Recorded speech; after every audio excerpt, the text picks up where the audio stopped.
روزے کی فرضیت کے لیے 5 چیزوں کو دیکھا جائے گا۔ سب سے پہلے کہ وہ مسلمان ہے یا نہیں ہے۔ اگر اسلام نہ ہو تو چاہے زندگی بھر روزہ رکھے کچھ فائدہ حاصل ہونے والا نہیں ہے۔ توحید کسی بھی عبادت کے لیے بنیادی شرط ہے۔ اگر انسان موحد نہ ہو، چاہے وہ کتنی ہی عبادت کیوں نہ کرے، تمام طرح کی خوبیوں کا مجموعہ ہو لیکن صرف توحید نہ ہو، یہ تمام خوبیاں جہنم کی آگ سے اسے نہیں بچا سکتی۔ یہ بنیادی شرط ہے۔ آپ فضیلت کے متعلق بہت ساری حدیثیں سنتے ہیں، بہت ساری آیتیں سنتے ہیں، جیسے کہ ابھی ہم نے رمضان کی فضیلت بیان کی، روزے کی فضیلت بیان کی۔ یہ فضیلت کن کو حاصل ہوگی؟ جن کے ہاں توحید ہے۔ اگر کسی کے پاس یہی بنیادی نقطہ ہی موجود نہیں ہے تو چاہے دنیا و آخرت کی تمام طرح کی بھلائیاں اس کے پاس موجود ہو، اسے آخرت کے اندر جہنم سے بچا نہیں سکتی۔ ابو طالب کو جانتے ہیں؟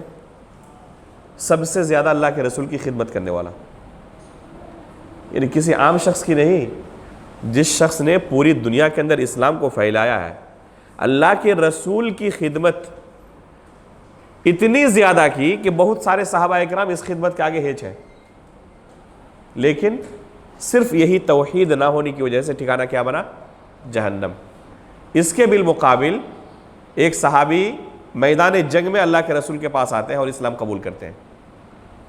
میدان جنگ میں آ کر انہوں نے کلمہ توحید پڑھا اور اسی جنگ میں شہادت کی موت انہیں نصیب ہوئی۔ ابھی تک اللہ کے لیے ایک سجدہ بھی نہیں کیا ہے، زندگی بھر اسلام لانے سے قبل بت پرستی کے اندر، شرک کے اندر مبتلا تھے، لیکن اللہ رب العالمین نے آخری وقت انہیں توحید کی نعمت سے سرفراز فرمایا۔ ایک سجدہ بھی وہ اللہ کے لیے نہیں کیا ہے، اور اسی جنگ میں شہادت کی موت نصیب ہوئی۔ ٹھکانہ کیا ہوا؟ نبیوں کے ساتھ صدیقین اور شہداء و صالحین کے ساتھ ان کا حشر ہوگا۔ یہ ہے توحید کی نعمت۔ عدی بن حاتم رضی اللہ تعالی عنہ، ان کے والد تھے حاتم طائی۔ حاتم طائی کا نام سنا ہے نہیں سنا آپ لوگوں نے؟ سبھی حاتم طائی کے بارے میں جانتے ہیں، یہاں تک کہ کسی غیر مسلم سے ہی پوچھے تو وہ بھی بتا دیں گے حاتم طائی، حالانکہ انہیں گرچہ پتہ نہیں ہوتا کہ حاتم طائی تھے کون، لیکن یہ نام ہر ایک کے نزدیک کیا ہے؟ معروف ہے۔ کس اعتبار سے معروف ہے؟ کس حیثیت سے معروف ہے؟ اس حیثیت سے کہ بہت بڑے سخی تھے، مال خرچ کرتے تھے لوگوں کے لیے، مہمان نوازی میں ہو، کسی مصیبت زدہ کی مدد کرنے میں ہو، یہ مال خرچ کرنے میں بڑے فیاض اور سخی تھے۔ یہاں تک کہ 14 صدیاں گزر گئیں، یہ آج کے زمانے کا کوئی انسان نہیں ہے، یہ اللہ کے رسول صلی اللہ علیہ وسلم کے زمانے کے شخص ہیں۔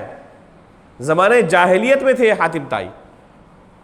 اللہ کے رسول صلی اللہ علیہ وسلم کے پاس ان کے فرزند عدی رضی اللہ تعالیٰ عنہ آتے ہیں۔ ان کے والد حاتم طائی کو اسلام کی توفیق نہیں ہوئی، کلمہ توحید ان کی زندگی میں نہیں تھا، باقی تمام خوبیاں موجود تھیں، صرف کلمہ توحید موجود نہیں تھا، تمام خوبیاں موجود تھی باقی۔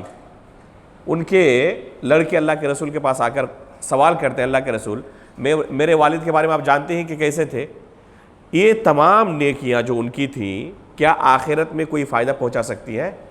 اللہ کے رسول نے جواب دیتے ہوئے، ان کے چونکہ بیٹے کا معاملہ تھا، بڑے پیارے انداز میں کہا کہ آپ کے والد نے ایک خاص مقصد کے تحت یہ نیک اعمال کیے تھے، جو مقصد تھا آپ کے والد کا، آپ کے والد کو حاصل ہو چکا۔